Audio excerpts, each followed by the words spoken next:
రోటి పచ్చళ్ళు ఇష్టం లేని వాళ్ళు ఎవరుంటారు? మనం ఈరోజు ఎంతో కమ్మన్ అయిన దోసకాయ రోటి పచ్చడిని తయారు చేసుకుందాం.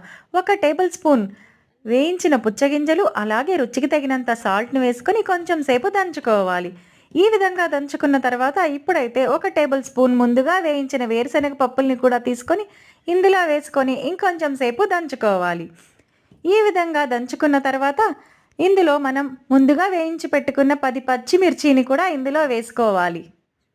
వేసుకొని చక్కగా దంచుకోవాలి. చక్కగా దంచుకున్న తర్వాత మనం ఇప్పుడు కొంచెం చింతక్కును కూడా ఇందులో వేసి ఇంకొంచెం సేపు దంచాలి.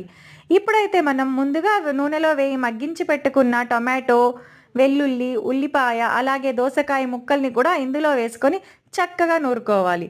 అంతేనండి, మన రుచికరమైన నోరూరించే దోసకాయ రోటి పచ్చడి అయితే రెడీ అయిపోయింది. ఒక సబ్స్క్రైబ్, లైక్, షేర్ చేసుకోండి.